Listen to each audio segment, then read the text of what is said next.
وادی میں گاڑی جو ہے وہ بہہ گئی ہے، لیکن خوشی کی بات یہ ہے کہ وہ جا کر جو بیچ میں ستون تھا اس کے ساتھ رک گئی، اور وہاں پر ہمیں ایک منظر دیکھنے کو ملا جو کہ ویڈیو میں ناظرین بھی دیکھ سکتے ہیں، آپ نے بھی دیکھا ہے۔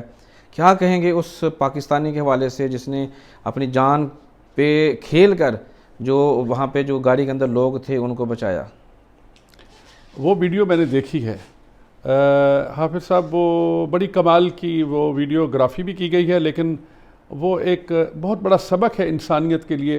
کہ کتنے لوگ کھڑے ہیں، درجنوں کی تعداد میں لوگ پل پہ کھڑے ہیں۔ جی جی، وہ گاڑی تقریباً بہہ کے وہ پل کے نیچے سے اس کی ٹنل میں جانے والی تھی، جی جی، لیکن قدرت خدا کا یہ ہوا کہ وہ اس کے درمیانی بیم میں اٹک گئی۔ جی جی، اس کے اندر لوگ تھے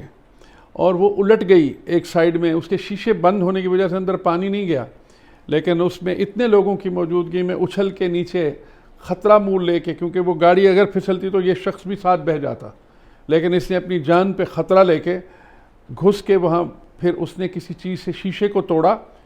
اور اس میں سے اس نے ایک ایک کر کے ان دونوں بندوں کو باہر نکالا اور ان کی جان بچ گئی۔ اور یہ بڑا قابل تحسین کام ہے، اور مجھے فخر ہے اس پاکستانی پہ جس نوجوان نے یہ کام کیا۔ یہ کوئی معمولی کام نہیں تھا، اس کے لیے اخلاق اور جرأت چاہیے، تو ہمیں ایسے لوگوں کو اپریشیٹ بھی کرنا چاہیے، اور میں کہوں گا کہ اس کو بلوا لینا چاہیے ہماری پاکستان سوشل کلب کو، اور اس کو کوئی انعام دینا چاہیے ہماری پاکستانی کمیونٹی کی طرف سے، کہ اس نے جو بھی نیشنلٹی کے وہ لوگ تھے، چاہے وہ انڈین تھے، وہ دوسری قوم کے کوئی بھی لوگ تھے، لیکن انسان تھے۔